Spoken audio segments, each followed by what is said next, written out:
The old farmhouse stood like a skeleton against the gray sky, a forgotten heirloom left to the Miller family by a distant relative they barely knew. For Liam, Sarah, and their children, Maya and Leo, it was meant to be a new beginning, an escape from the city's cacophony, a chance to breathe fresh air and rebuild their lives amidst rustic tranquility. But the tranquility, they would soon discover, was just a thin veneer over a deep, unsettling silence. It was 7-year-old Leo, with an imagination his parents found both a blessing and a worry, who felt it first. "Daddy," he whispered on their first night, "the house is whispering." Liam ruffled his hair. "That's just the floorboards settling, champ. Old houses make noises." But the noises didn't stop. They were whispers that seemed to skitter through the cracks under the doors, an indistinct murmur that ceased the moment you tried to focus on it. Cold spots would bloom in windowless rooms, extinguishing candles and raising goosebumps on bare skin. 15-year-old Maya, with a teenager's aversion to anything not connected to Wi-Fi, complained about the creepy place, but she blamed boredom, not ghosts. Sarah tried to keep the peace, attributing the sounds to the wind and the shadows to tricks of the light. But in the back of her mind, a seed of unease had been planted. Things escalated from subtle to undeniable. One evening, as Sarah was putting away dishes, she saw a reflection in the dark kitchen window. For a split second, it wasn't her face staring back, but that of an older woman, with the same eyes, but etched with a panic and sorrow that chilled her blood. When she blinked, the image was gone. She told Liam, who, though skeptical, saw the genuine fear in her eyes.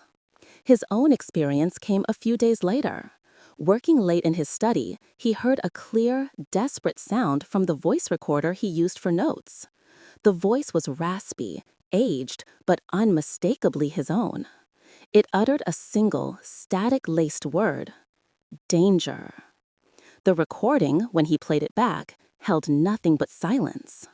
Fear was no longer a suspicion. It was an uninvited resident in the Miller house. The decision was unanimous. They needed proof, a logical explanation for the madness seeping into their lives. Liam, a software engineer by trade, bought an arsenal of tech: night vision cameras, high-sensitivity microphones, motion detectors. They turned their new home into a paranormal surveillance lab. The first few nights were frustrating. Hours of static footage, audio of the house's normal creaks and groans. Maya scoffed at her dad's ghost hunting project. But then, on the fourth night, they caught something. On the upstairs hallway camera, a motion detector tripped at 3:17 a.m. In the grainy footage, a tall, shadowy figure darted past Maya's bedroom door. It had no features, just a human outline that moved with a strange familiarity. At the same moment, the microphone in the hall picked up a clear sound: the muffled sobbing of a woman. Gathered around the laptop screen, they felt a mixture of terror and validation. "It's real," Sarah whispered, grabbing Liam's arm. Liam, however, was focused. He imported the files into his editing software, determined to pick the mystery apart. "Let's clean this up, see what we've really got." He worked for hours, applying filters, isolating audio frequencies, slowing the video frame by agonizing frame. The family watched in tense silence. First, he cleaned the audio. The muffled sobbing became clearer. It wasn't a generic sound. It had a specific timbre, a rhythm of anguish that made Sarah's heart stop. "Wait," she said, her voice trembling. "Play it again." Liam did. And again. Tears streamed down Sarah's face as she recognized the cadence of her own grief, a sound she only made when she was utterly broken. It was her, but it wasn't. It was the sound of a sorrow she had not yet experienced. Then Liam turned to the video.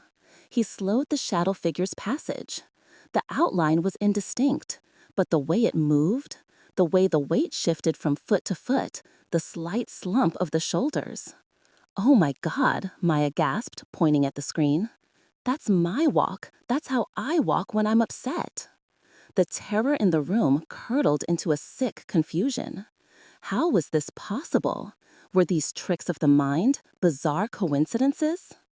The final answer came from a reflection. In one frame, as the figure passed an old, tarnished mirror on the wall, its image was briefly caught. Liam zoomed in, the image pixelating. He ran an enhancement algorithm, the picture slowly sharpening.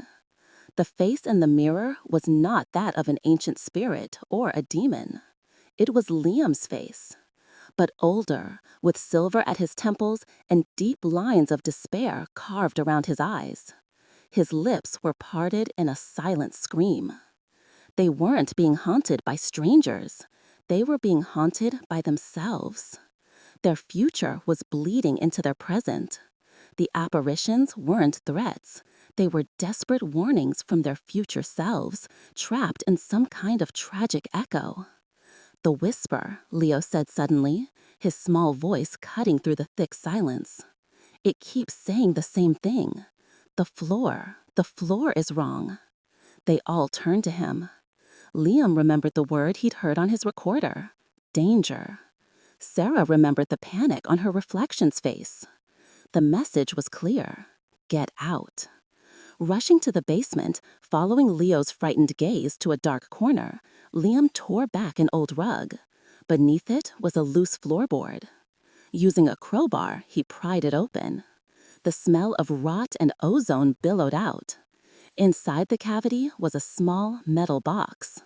With trembling hands, Sarah opened it. Inside, there was a broken watch identical to Liam, its hands frozen at 3:17. There was a singed photograph of their family, smiling, taken on the front porch, a photo they hadn't taken yet. And underneath it all, a journal.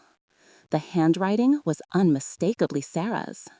The pages were filled with frantic entries dated 5 years in the future. It described not a haunting, but a temporal anomaly centered on the house's foundation. An unstable geological fault beneath them that warped time, especially under stress. The last entry was nearly illegible, smeared with tears. "The collapse is tonight, 3:17. The foundation is giving way. We're trapped. Liam, the kids, I can't reach them. The time keeps looping. If anyone finds this, if we find this, please run. Don't make our mistake. Run."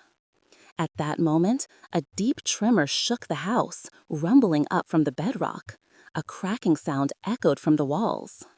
The warning wasn't about a distant future event. It was about now. "Get your coats," Liam yelled, "now, to the car." They didn't stop for anything.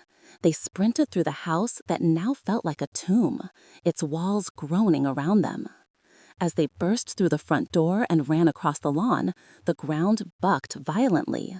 With a deafening roar, the back half of the house collapsed in on itself, the foundation giving way just as the journal had foretold, dragging the structure down into an abyss of dust and splinters. Safe on the road, panting and shaking, they looked back at the ruin of their new beginning. They had escaped, but the knowledge of what they'd left behind was haunting. They weren't haunted by ghosts. They were haunted by the grief of their own future, a future that by the narrowest of margins, they had managed to rewrite. This story was a presentation from Shadow Tales.